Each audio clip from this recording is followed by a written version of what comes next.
أعوذ بالله من الشيطان الرجيم. پناه وړم الله تعالی شړل شوی شیطان څخه. بسم الله الرحمن الرحيم. د الله په نوم چې ډیر زیات مهربان پورا رحم لرونکی دی.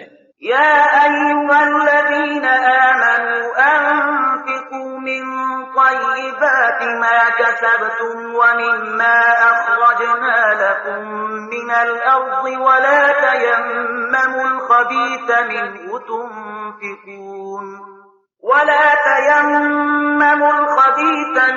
تنفقون ولستم بآخذيه إلا أن تغمضوا فيه واعلموا أن الله غني حميد.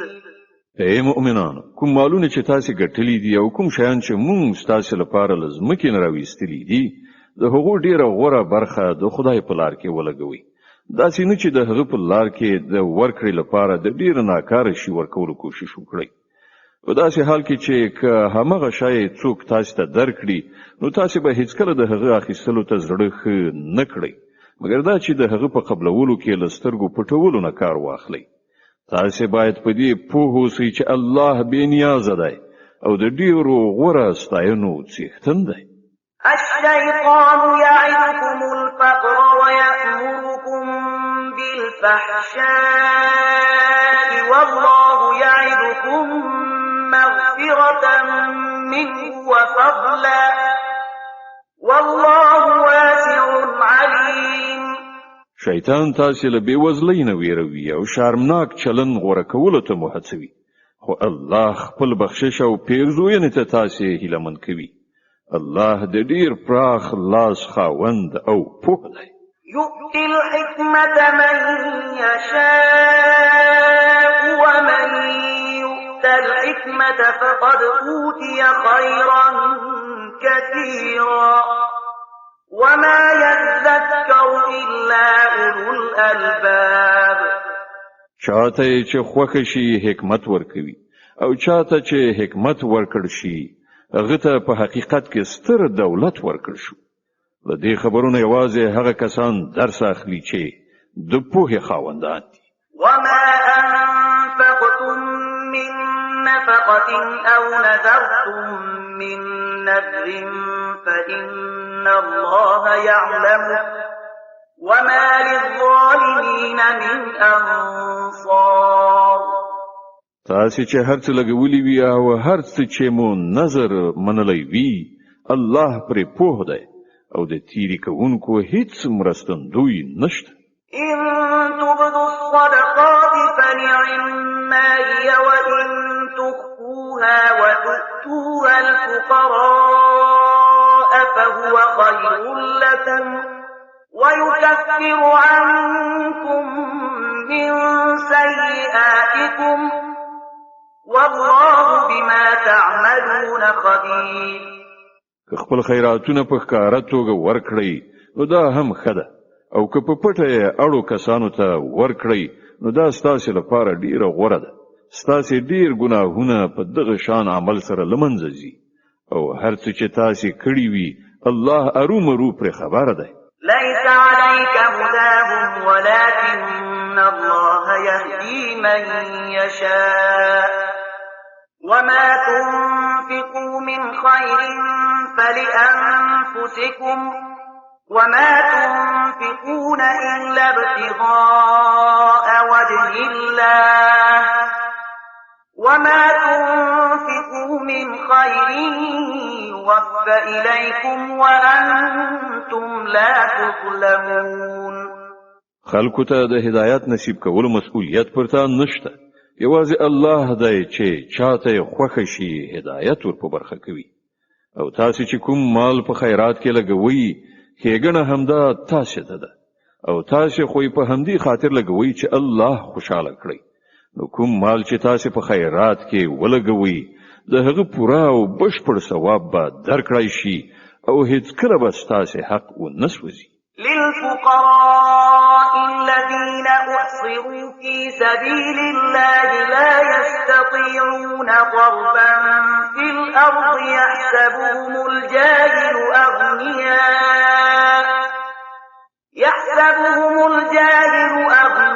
أغنياء من التعفف تعرفهم بسيماهم لا يسألون الناس إلحافا وما تنفقوا من خير فإن الله به عليم.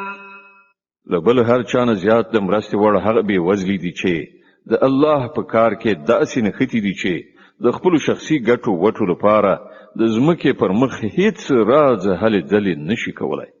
د هغو د استغنا په لیدلو به خبره خلک ګمان کوي چې دوی شتمن دي. ته د هغو د څیرو په لیدلو د هغو په حال خبرېدای شي، خو هغوی داسې خلک نه دي چې چاته کلک ودرېږي او څه وغواړي. د هغو په لاسنیوي کې چې تاسې څه مال ولګوئ هغه به له الله نه پټ پاتې نشي. الذين ينفقون أموالهم بالليل والنهار سرا وعلانية فلهم أجرهم عند ربهم ولا خوف عليهم ولا هم يحزنون. کوم خلک چې خپل مالونه شپه او ورځ په ښکاره او په پټه لګوي د هغو ثواب د هغو له رب سره دی او هغو ته هیڅ ویره او اندېښنه نشته.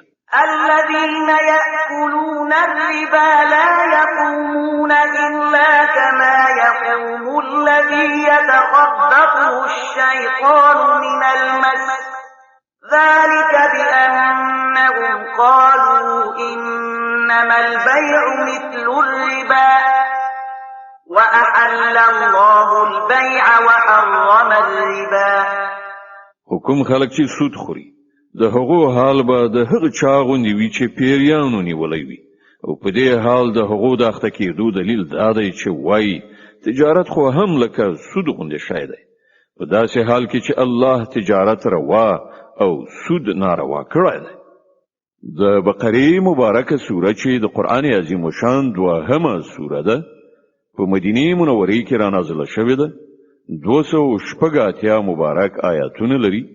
تلاوت او پښتو ترجمه یې له 215 آیت څخه اوري. فمن جاءه موعظة من ربه فانتهى فله ما سلف وأمره إلى الله ومن عاد فأولئك أصحاب النار هم فيها خالدون. نو چاته چې د هغه د رب له لوري دا نصیحت ورسید او پر راتلونکي کې د سود له خوړلو نه ډډه وکړه نو څه چې مخکې خوړلي هغه خو یې خوړلي دي. د هغه معامله له خدای سره ده او څوک چې له دې حکم نه وروسته بیا هم همداسې کار کوي هغوی دوزخیان دي، تل به پکې اوسیږي. يمحق الله الربا ويربي الصدقات والله لا يحب كل كفار أثيم. الله سود لمنځه وړي او خیراتونو ته وده او ښېرازي ورکوي او الله هیڅ ناشکره بد عمل انسان نه خوښوي. إن الذين آمنوا وعملوا الصالحات وأقاموا الصلاة وآتوا الزكاة لهم أجرهم عند ربهم ولا خوف عليهم ولا هم يحزنون. کوم کسان چې ایمان راوړي او غوره عملونه وکړي او زکات ورکړي د هغو ثواب بېشکه د هغو له رب سره دی او پر هغو څه ویره او کړاو نشته. يا أيها الذين آمنوا اتقوا الله وذروا ما بقي من الربا إن كنتم مؤمنين. اے مؤمنانو له خدای وویریږئ او ستاسې چې کوم سود پر خلکو پاتې دی هغه ور پرېږدئ که په رښتیا سره مو ایمان راوړی وي. فإن لم تفعلوا فأذنوا بحرب من الله ورسوله وإن تبتم فلكم رؤوس أموالكم لا تظلمون ولا تظلمون. خو که تاسې داسې ونه کړل نو خبر اوسئ چې د الله او د هغه د رسول لخوا ستاسې پر خلاف د جګړې اعلان دی. که اوس هم توبه وباسئ او سود پرېږدئ نو تاسو د خپل پانګې اخیستلو حقدار یاست. نه تاسو ظلم کوي او نه به پر تاسو ظلم وشي. وإن كان ذو عسرة فنظرة إلى ميسرة وأن تصدقوا خير لكم إن كنتم تعلمون. که ستاسو پوروړی تنګلاسۍ وي نو تر لاس چلیدو پورې مهلت ورکړئ او که خیرات ورکړئ نو دا ستاسو لپاره ډیره ښه ده که پوهیږئ. واتقوا يوما ترجعون فيه إلى الله ثم توفى كل نفس ما كسبت وهم لا يظلمون. د هغې ورځې له رسوایي او کړاو نه ځان وژغورئ چې د الله لوري ته ورستنیږي. هلته به هر چاته د هغه د کړې نیکۍ یا بدۍ پوره بشپړه بدله ورکړی شي او پر هیچا به هیڅکله ظلم ونه شي.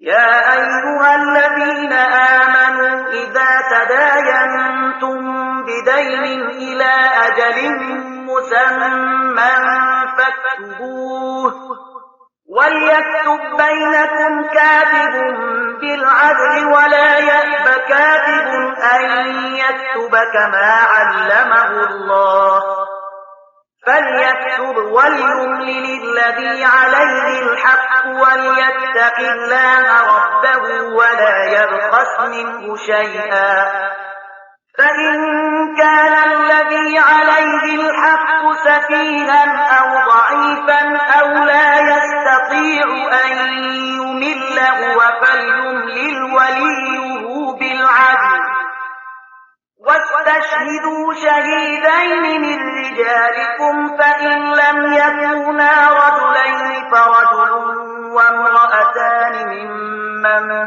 ترضون من الشهداء أن تضل إحداهما فتذكر إحداهما الأخرى ولا يأبى الشهداء إذا ما دعوا ولا تسأموا أن تكتبوه صغيرا أو كبيرا إلى أجله ذلكم أقسط عند الله وأقوم للشهادة وأدنى ألا ترتابوا إلا أن تكون تجارة حاضرة تديرونها بينكم فليس عليكم جناح ألا تكتبوها وأشهدوا إذا تبايعتم ولا يضار كاتب ولا شهيد وإن تفعلوا فإنه فسوق بكم واتقوا الله ويعلمكم الله والله بكل شيء عليم. اے مؤمنان، کله چې د کومې ټاکلې نیټې لپاره تاسو په خپل منځو کې د پور د راکړې ورکړې معامله کوئ نو هغه ولیکئ. د دواړو خواو ترمنځ دی یو څوک چې هغه ته الله د لیکلو اهلیت ورکړی وي په انصاف سره سند ولیکي. هغه د لیکلو نه انکار نه کوي. لیکنه او املا دی هغه څوک وکړي چې حق ور باندې دی یعنی پور اخیستونکی او هغه د الله خپل رب نه ویریږي چې څه معامله شوی وي په هغه کې د کمای زیاته نه کوي. خو که پور اخیستونکی په خپل ناپوه یا کمزوري وي یا املا نشي کولای نو د هغه ولی دی په انصاف سره املا وکړي. بیا له خپل نارینه او دوه تنه پر شاهدانو نیسي او که دوه سړي نه وي نو یو سړی او دوه ښځې دی وي چې که یوه یې هیره کړي نو هغه بله به یې ورپه زړه کړي. دا شاهدان دی له داسې خلکو څخه وي چې د هغو شاهدي ستاسې په منځ کې قبلېدونکي وي. شاهدانو ته چې کله د شاهدۍ وهلو وویل شي نو هغوی د انکار نه کوي. که معامله وړه وي او که غټه د هغې نیټه ټاکل او سند لیکل بې اهمیته مه ګڼئ. د الله په وړاندې دا چلند ستاسې لپاره ښه د انصاف کار دی. په دې سره شاهدۍ تیرولو کې ښه اسانتیا راځي او په شکونو او شبهو کې ستاسې د اخته کېدو امکان کمیږي. هو که تاسې په خپلو منځو کې لاس په لاس تجارتي راکړه ورکړه کوئ نو د هغه د نه لیکلو هیڅ پروا نشته. خو د سوداګرۍ د راکړې ورکړې په وخت کې شاهدان ونیسئ. لیکونکی او شاهد دې نه ځورول کیږي. که داسې وکړئ نو ګناه کوئ. د الله له قهره وویریږئ. هغه تاسو ته د عمل سمه لاره درښیي او هغه په هر څه پوه دی. وَإِن كُنتُمْ عَلَى سَفَرٍ وَلَمْ تَجِدُوا كَاتِبًا فَرِهَانٌ مَّقْبُوضَةٌ فَإِنْ أَمِنَ بَعْضُكُم بَعْضًا فَلْيُؤَدِّ الَّذِي اؤْتُمِنَ أَمَانَتَهُ وَلْيَتَّقِ اللَّهَ رَبَّهُ وَلَا تَكْتُمُوا الشَّهَادَةَ وَمَن يَكْتُمْهَا فَإِنَّهُ آثِمٌ قَلْبُهُ والله بما تعملون عليم. که تاسو د پردیسۍ یعنی مسافری په حال کې او د سند لیکلو لپاره کوم لیکونکی پیدا نشو نو د شیانو په ګرو اخیستلو معامله وکړئ. کله تاسو نه څوک پر بل باندې باور وکړي یا له هغه سره څه معامله وکړي نو په چا باندې چې باور شوی دی هغه د امانت ادا کړي او له خپل رب الله څخه دی وویریږي او شاهدی هیڅ کله مو پټوي. څوک چې شاهدی پټوي د هغه زړه په ګناه خیرن دی او الله ستاسو له عملونو څخه به خبره نه دی. لله ما في السماوات وما في الأرض وإن تبدوا ما في أنفسكم أو تخفوه يحاسبكم به الله فيغفر لمن يشاء ويعذب من يشاء والله على كل شيء قدير. په اسمانو په ځمکه کې چې څه دي ټول د الله دي. تاسو که د خپل زړونو خبرې ښکارا کړئ او کې پټي وساتئ په هر حال الله به تاسو نه د هغو حساب واخلي. بیا د هغه واک دی چاته چې خوښ شي وبې بخي او چاته چې خوښ شي سزا به ورکړي. هغه په هر څه قادر دی.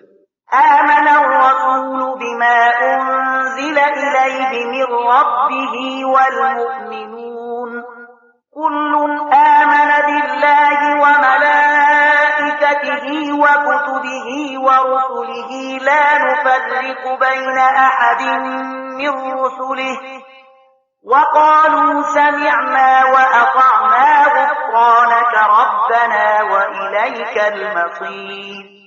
پیغمبر صلی الله علیه وسلم پر هغه هدایت ایمان راوړی دی چې د هغه در رب لخوا پر هغه نازل شوی دی او څوک چې د دې پیغمبر صلی الله علیه وسلم منونکي دي هغه هم دا هدایت د زړه په مینه منلای دی.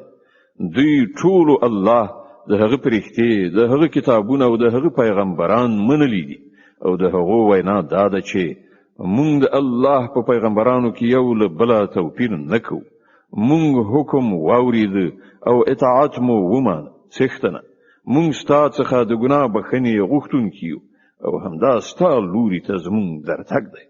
لا يكلف الله نفسا إلا وسعها لها ما كسبت وعليها ما اكتسبت ربنا لا تؤاخذنا إن نسينا أو أخطأنا ربنا ولا تحمل علينا إصرا كما حملته على الذين من قبلنا ربنا ولا تحملنا ما لا طاقة لنا به واعف عنا واغفر لنا وارحمنا أنت مولانا فانصرنا على القوم الكافرين. الله هیڅ ساکښته د هغه له وسې پورته مسؤلیت نه متوجه کوي. هر چا چې څه ښه کړي دي د هغو میوه د همغه ده او چا چې څه بدي کړې ده د هغې ګناه پر همغه ده. مؤمنان تاسو داسې دعا وکړئ: ای زمونږ ربه، کله موږ نه څه هیر او خطا صادره شي موږ پرې منیسه څښتنه پر موږ هغه پیټه مګده چې له موږ نه مخکنیو خلکو باندې دی خیو. زموږ څښتنه د کوم پیټي پورته کولو چې په موږ کې وس نشته هغه پر موږ مګده له موږ سره آسانی وکړه. زموږ له ګناهونو څخه تیر شه، پر موږ رحم وکړه. ته زموږ کار جوړونکی د کافرانو په مقابله کې زموږ مرسته وکړه. صدق الله العظیم. الله ستر رښتیا ویونکی دی.